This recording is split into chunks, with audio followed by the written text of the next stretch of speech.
السلام علیکم and good morning دوستو، کیا حال ہے؟ خیریت ہے؟ ٹھیک ٹھاک ہے؟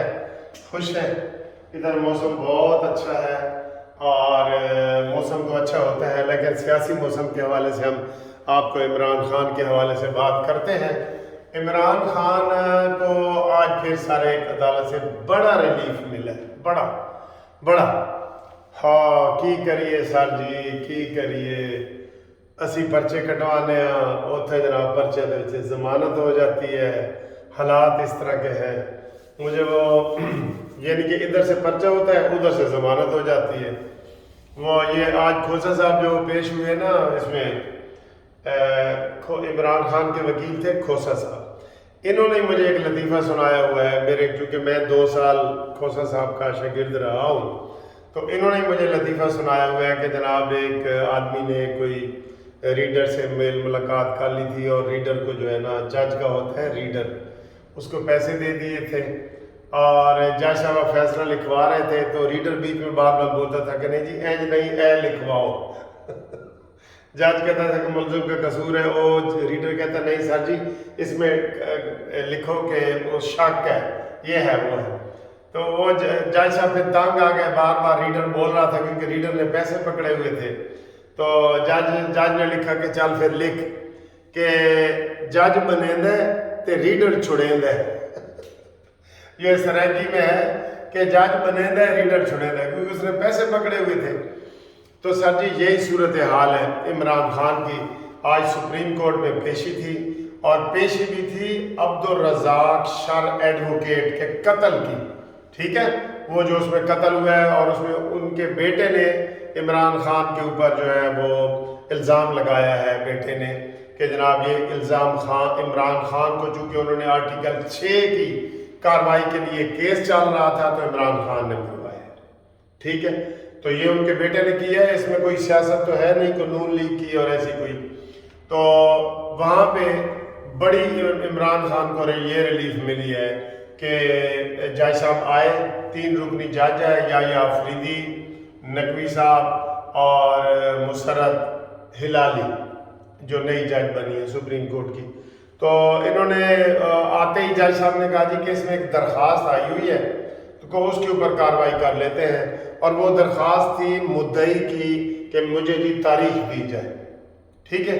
ان کے وکیل ہیں امان اللہ کامرانی، وہ بھی ہمارے سپریم کورٹ بار کے صدر رہے ہیں، تو انہوں نے کہا جی اس کی مجھے درخواست دی جائے، تو آتے ہی جج نے کوئی ایسی بات نہیں پوچھی کہ بھئی کیا ہے یا کیا میرٹ یہ وہ ظاہر ہے جب ہمارے ایک طرف سے کوئی درخواست ریٹرن آ جائے تو عام طور پہ جج پیشی دے دیتے ہیں، ہاں اگر اگلی پیشی بھی یہ آئے تو پھر جج کہتا ہے نہیں جی آپ کارروائی کریں، ٹھیک۔ تو اس لیے عمران خان سے کوئی ایسی بات نہیں ہوئی، اور نہ ججوں نے کوئی کی، اور انہوں نے پھر پہلے بالکل مختصر ڈیٹ دے رہے تھے، یہ منگل کی، سوموار کی، تو پھر ان کے عمران خان کے وکیل نے اور سب نے جب زیادہ زور دیا کہ نہیں نہیں یہ وہ، اب جناب اس میں 8 اگست کی جو ہے نا وہ ڈیٹ دے دی گئی ہے، 8 اگست کی سپریم کورٹ نے ڈیٹ دے دی ہے، ٹھیک ہے جی، 8 اگست کی۔ تو اب 8 اگست تک، ساتھ ہی آرڈر بھی کر دیا ہے کہ 8 اگست تک عمران مانی کو کوئی بندہ گرفتار نہ کرے اس کیس میں جو لگا ہوا تھا۔ تو اس طریقے سے آج بھی عمران خان بچ گیا ہے، اگر وہاں پہ یہ ہوتا تو موقع پہ گرفتار بھی ہو سکتا تھا، لیکن گرفتار کس نے کرنا تھا؟ گرفتار کرنے والے سوئے ہوئے ہیں سر جی، وہ سوئے ہوئے ہیں۔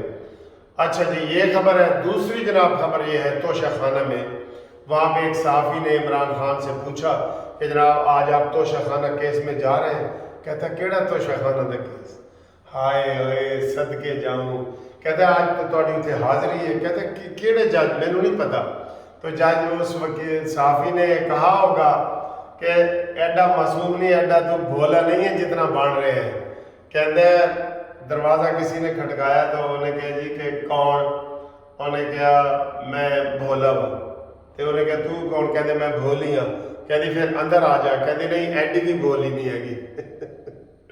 تو بات یہ ہے کہ جناب علی عمران خان کی وہ جرح وہاں پہ جاری ہے، اور وہ جو تازہ عمرانڈو وکیل ہوئے ہیں خواجہ حارث صاحب، وہ وہاں پہ بحث کر رہے ہیں اور جرا کر رہے ہیں. 3 دن سے جرا نہیں ختم ہوئی.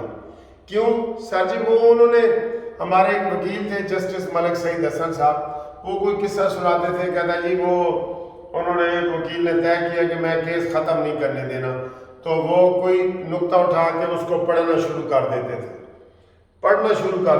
آج کل بھی ایک وکیل ہے, میں نام نہیں لیتا, اس کو 1 لاکھ روپے جرمانہ بھی ہوا ہے, تو وہ ایسے ہی کرتے ہیں, دائیں بائیں آئیں بائیں, وہ جج کو تنگ کر کے کبھی ریلیف لے لیتے ہیں, کبھی ڈیٹ لے لیتے ہیں, وہ اپنے مقصد میں پورے ہو جاتے ہیں. تو یہ ہوا ہے. اور اگلی خبر جناب اسحاق ڈار کے حوالے سے آ رہی ہے مسلسل. سب پارٹیاں, جمعیت علماء اسلام کے حمداللہ نے کہا ہے کہ ہمارے سے کوئی مشاورت نہیں ہوئی, MQM نے کہا ہے ہمارے سے کوئی مشاورت نہیں ہوئی, نون لیگ کے اپنے کئی وزیروں نے بھی کہا ہے کہ جی ابھی ہمیں نہیں پتا کہ اسحاق ڈار صاحب کو جو نگران وزیر اعظم بنایا جا رہا ہے کہ نہیں بنایا جا رہا ہے. البتہ ہمیں کافی رپورٹس آ رہی ہیں, تو اکثریت تو نون لیگ کی اکثریت تو اس کے حق میں ہے, لیکن نون لیگ میں سے ہی بڑی خبر ہے, وہ چاہتے ہیں اسحاق ڈار نہ بنے, کیونکہ نگران حکومت کا ملبہ اسی طریقے سے ہمارے سر میں نہ پڑے جیسے عمران خان کی حکومت کا ملبہ مہنگائی ہمارے سر میں پڑی ہے نا. سب کہہ رہے تھے, نواز شریف صاحب نے بھی کہا تھا کہ جب عمران خان کو ہٹایا گیا تھا تو انہوں نے کہا جی آپ الیکشن کروا لیں الیکشن کروائیں, لیکن شہباز صاحب نے کہا نہیں جی ہمیں حکومت کرنے دیں, اور یہ وہ سارا بھی مہنگائی کا یہ سارا گند بھی اب نون لیگ کے ذمہ ہے. اب اس وقت تک اگر میدان دیکھا جائے تو نون لیگ کے پاس الیکشن میں اس نعرے کے علاوہ اور کوئی نعرہ نہیں ہے کہ ہم نے عوام کے لیے کچھ کیا ہے. بس صرف یہی نعرہ ہے کہ نواز شریف کی 18 والی قیمتیں بحال ہوں گی, اور نواز شریف جس طرح ملک کو چلا رہا تھا ہم ویسے چلائیں گے, اور عمران خان نے بٹھا بٹھا دیا, اور جو نون لیگ کے مخالف ہوں گے وہ ان 13 مہینوں کا حوالہ دیں گے, جس 13 مہینوں میں ہم نے بھی کچھ نہیں کیا. ٹھیک ہے, آپ کوئی چیز نہیں بتا سکتے کہ یہ چیز کی ہے. اب شہباز شریف دن میں 3 افتتاح کر رہے ہیں, اے جی موٹر وے کا افتتاح ہے, اے صنعتی علاقے کا افتتاح ہے, LNG کا افتتاح ہے. اب 3 افتتاح ایک دن میں کر رہے ہیں. یہ سب کو پتہ ہے یہ سیاسی ہے, عملی نہیں ہے, کیونکہ ان کاموں کی بنیاد رکھی جا رہی ہے. کتنے کام ہیں, سینکڑوں کام ہیں جن کی تختیاں لگی ہوئی ہیں کہ جناب یہاں پہ سوئمنگ پول بنے گا نہیں بنتا, یہاں پہ سڑک بنے گی نہیں بنتی. یہ سب کو پتہ ہوتا ہے کہ یہ سیاسی ہیں. ٹھیک ہے, تو یہ صورتحال ہے. تو اندر سے بھی مخالفت ہے, لوگ یہ کہہ رہے ہیں کہ جناب نہ بنائیں. اور ویسے قانونی طریقے سے بھی دیکھا جائے نا, کل تو میں نے آپ کو بڑی خوشی کی خوشخبری سنائی کہ یہ نون لیگ نے کہا ہے جو یہ سینیٹر اسحاق ڈار ہے, ایک تو ان کو سینٹ سے استعفیٰ دینا پڑے گا. ٹھیک, اور پھر ان کو یا ان کے کوئی قریبی عزیز بیٹے بیٹیاں وغیرہ الیکشن میں حصہ نہیں لے سکیں گے.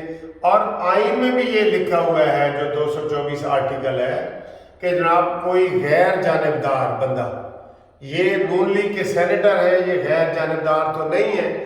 سوال اٹھیں گے, لوگ عدالت میں جائیں گے اور یہ گڑبڑ ہوگا, اور شاید یہ مسئلے کو پھر لمبا بھی کر دیں. جب سٹیج 2 درمیان میں آ جاتے ہیں تو یہ چیزیں لمبی بھی ہو جاتی ہیں. ٹھیک ہے, تو یہ اس کا خطرہ ہے کہ یہ لوگ کوئی بھی سیاسی جماعتیں یہ کریں گی. اور ابھی اس کے اوپر سب کو اعتماد میں لینا ہے. سب سے تیسری بڑی جماعت مولانا فضل الرحمان صاحب نے کہہ دی ہے کہ ہمیں اعتماد میں ابھی نہیں لیا گیا اور ہم سے کوئی نہ پوچھا گیا. MQM نے بھی کہہ دیا. تو سارے مل کے کریں گے نا, پیپلز پارٹی نون لیگ تو نہیں کرے گی.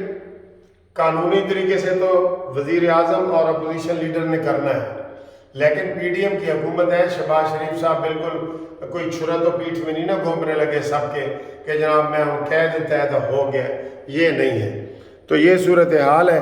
تو آج آپ کو پتہ ہے 24 جولائی ہے اور منڈے کا دن ہے, ویک کا پہلا دن ہے. تو یہ صورتحال ہے. اس کے بعد ہم آپ کو انشاءاللہ تعالی جو ہے وہ اگلی ویڈیو میں مزید بتاتے ہیں. ਇਮਰਾਨ ਖਾਨ ਅੱਜ ਫੇਰ ਬਚ ਗਿਆ ਉਹ ਕਹਿੰਦੇ ਨਾ ਇੱਕ ਵਾਰੀ ਫੇਰ